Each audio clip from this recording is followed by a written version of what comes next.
एक ऐसा मरीज जिसे नहाना बिल्कुल भी पसंद नहीं, पूरे शरीर में जलन महसूस होती है, हमेशा खुजलाहट बनी रहती है, पैर के तलुओं में बहुत ज़्यादा जलन होती है और भूख इसे खूब लगती है, लेकिन शरीर इसका बहुत ज़्यादा कमज़ोर रहता है। दिमाग काफ़ी तेज़ रहता है, लेकिन इसका जीवन बिल्कुल बिखरा हुआ सा लगता है। तो होम्योपैथी में अक्सर एक मेडिसिन आती है जिसका नाम है सल्फर।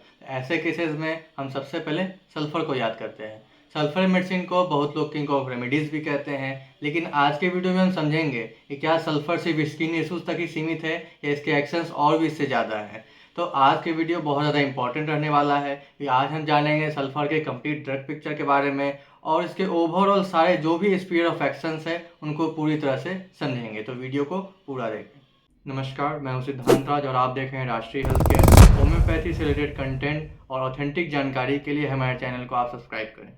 अब देखिए, सल्फर यानी गंधक, यह मेडिसिन होम्योपैथी में बहुत ज़्यादा स्ट्रॉन्ग, एंटीसोरिक और बहुत ज़्यादा डीप एक्टिंग मानी जाती है। ये ओवरऑल बहुत ही ज़्यादा इंपॉर्टेंट कंस्टिट्यूशनल रेमेडी है और इससे बस हम डिजीज़ या सिम्टम्स के आधार पर किसी भी पेशेंट्स को नहीं दे सकते हैं। किसी भी पेशेंट्स को प्रिस्क्राइब करने के लिए हमें उसके पेशेंट के पूरे पैटर्न को समझना होगा, उसके पूरे पर्सनालिटी, कंस्टिट्यूशन, सारे चीज़ों को समझ करके, ध्यान में रख करके तभी हम इस मेडिसिन को प्रिस्क्राइब कर सकते हैं। तो हम सबसे पहले बात करते हैं सल्फर के जनरल कंस्टिट्यूशन की। देखिए, सल्फर का जो पेशेंट रहेगा वो बहुत कमज़ोर रहेगा, दुबला पतला रहेगा, थोड़ा सा आगे की ओर झुक कर चलेगा और इसे साफ सफाई से बिल्कुल भी मतलब नहीं रहता है, बिल्कुल हाइजीन से कोई लेना देना नहीं रहता है और इसके स्किन जो रहता है हमेशा अनहेल्दी रहता है। जो एक नॉर्मल टेक्सचर जो हमारे स्किन का होता है वो हमेशा कभी भी आप इसमें नहीं पाइएगा और इसके साथ ही साथ इसे हमेशा स्किन रिलेटेड इश्यूज लगी रहेंगे। ये आपके जनरल कंस्टिट्यूशन हुए सल्फर के।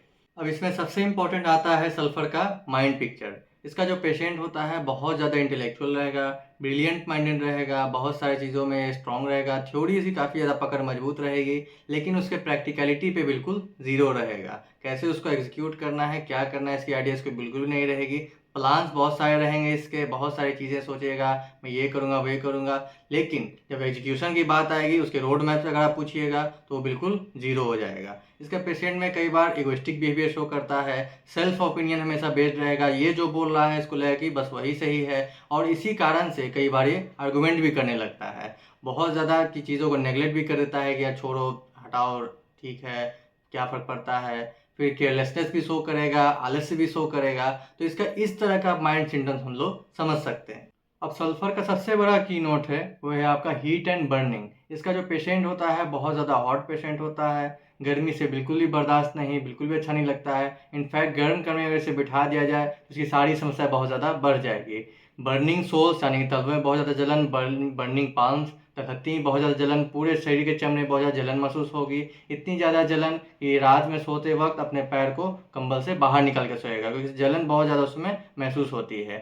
साथ ही साथ इसमें हम देखते हैं इसे 11 बजे सुबह में रोज अचानक से भूख लग जाएगी, उसको लगेगा कि अब उसे कुछ खाना चाहिए। और अगला इस सिम्टम हम देखते हैं कि standing in the worst condition, खड़े रहने से बहुत ज़्यादा परेशानी महसूस होती है, लाइक इसकी सारी समस्याएं बढ़ने लगती है, बहुत ज़्यादा इसे कमजोरी महसूस होने लगेगी। इसका खुद का शरीर खड़े रहने पे इसे बहुत ज़्यादा वजनी लगने लगेगा और इसके पाइल्स के सिम्टम्स भी बहुत ज़्यादा एग्रीवेशन महसूस होगा। जो पाइल्स में से बहुत ज़्यादा जलन महसूस होती है उसमें भी इसके लगेगा कि जलन बहुत ज़्यादा बढ़ गई है। तो ये आपके कीनोट सिम्टम्स हुए सल्फर के। अब बात आती है इसके स्किन पिक्चर की। स्किन इसका जो होता है बहुत ज़्यादा ड्राई, रेडनेस, इचिंग व बर्निंग सेंसेशन हमेशा महसूस होगी। साथ ही साथ हमेशा इसमें एरप्शंस होते रहेगा। लेकिन इसमें पेक्युलरिटीज़ क्या है कि इसका जो इचिंग रहता है वो गर्माहट से और ज़्यादा बढ़ जाता है। इतना ही नहीं, बल्कि अगर आप बेड पे सो रहे हैं तो बेड की जो गर्माहट है उस कारण से भी स्किन की जो इचिंग है बहुत ज़्यादा बढ़ जाती है और खुजलाहट के बाद और भी ज़्यादा इसकी जो जलन की समस्या है बढ़ने लगती है। इसका पेशेंट जब भी आएगा तो डॉक्टर को ज़रूर बोलेगा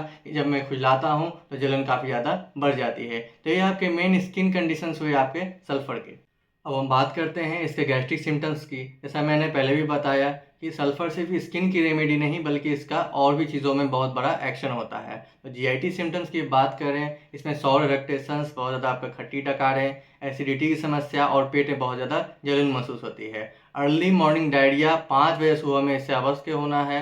5 बजे सुबह में ये बहुत ज़्यादा तेज़ से जोर से इसे बाथरूम आएगी और ये दौड़ते हुए जाएगा। जब भी डॉक्टर के पास इसका पेशेंट जाएगा तो अवश्य बोलेगा कि मुझे सुबह सुबह ही अर्ली मॉर्निंग मुझे भागना पड़ता है। तो ये इसके पिकुलियर जीआईटी सिम्टम्स हुए सल्फर के। पाइल्स में भी सल्फर का मेजर रोल है। अगर पाइल्स में बहुत ज़्यादा जलन महसूस हो रही हो, साथ में हमेशा पेट में भी जलन महसूस हो, सुबह मॉर्निंग 5 AM की आपकी डायरिया हो, तो हम लोग इसके सिम्टम्स को देख करके प्रिस्क्राइब कर सकते हैं। अब हम बात करते हैं इसके मोडलिटीज़ की। बहुत देर तक खड़े रहने से, गर्माहट से और रात के वक्त इसी सारी प्रॉब्लम्स बढ़ जाती हैं। वही खुली हवा और ठंडे वातावरण में से सारे सिम्टम्स से बहुत ज़्यादा आराम मिलता है।